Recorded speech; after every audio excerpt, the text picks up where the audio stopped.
अशी शरणागती भगवंताच्या जीवावर मस्त व्हा, स्वतःला भगवंताच्या जीवावर सोडून द्या. जसं लहान लेकरू असतं ना, ते मायबापाच्या जीवावर त्याने बिनधास्त झालेलं असतं.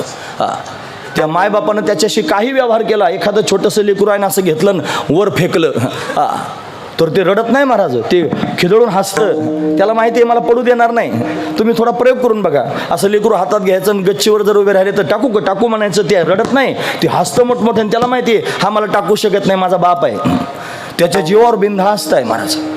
विमानातला प्रवास चालला होता, एक छोटीशी मुलगी विमानात होती आणि विमान अपघात होण्याची वेळ होती. त्याला कुठेतरी आग लागली होती. सगळे विमानातले प्रवासी घाबरले. त्यांनी अट्टहास सगळ्यांचा सुरू झाला. आता काय करायचं, आता आपण मरणार आहोत. तिच्या हातात छोटंसं पुस्तक होतं महाराज, गोष्टीरूप. त्यांनी काही चित्र होती ती पाहत होती.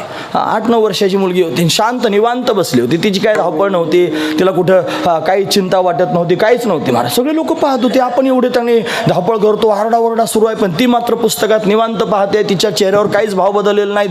काय झालं असेल? कर्मधर्म संयोगानं तो पायलट फार चांगला होता. त्यानं ते विमान बरोबर कुठेतरी उतरवलं. सगळे लोक सुरक्षित बाहेर आले. पण उतरताना लोकांच्या मनात असं विचार आला, विचारलं पाहिजे एवढी बिनधास्त का होती. मग तिला विचारलंच, बाळा एवढी बिनधास्त का होतीस? आम्ही सगळे मरणाच्या भीतीनं त्रस्त झालो होतो, घामाघूम झालो होतो. आता मरणार अशी शाश्वती पोटात वाटत होती आणि तू मात्र बिनधास्त होती. का बिनधास्त होती? त्या छोट्याशा बाळानं त्यांनी महाराज त्या लोकांना सांगितलं, खरं सांगू का, ती जी विमान चालवणारे पायलट आहेत ना, ते माझे पप्पा आहेत.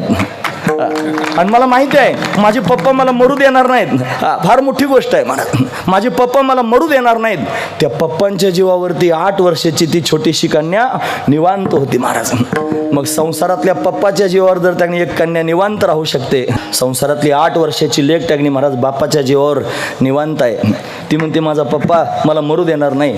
मग संसारातला पप्पा जर त्या मुलीकरता अट्टहास करून तिला वाचवण्याकरिता प्रयत्न करत असेल तर जगाचा बाप आहे महाराज तो त्यांनी महाराज आपल्याला कसा सोडून देईल?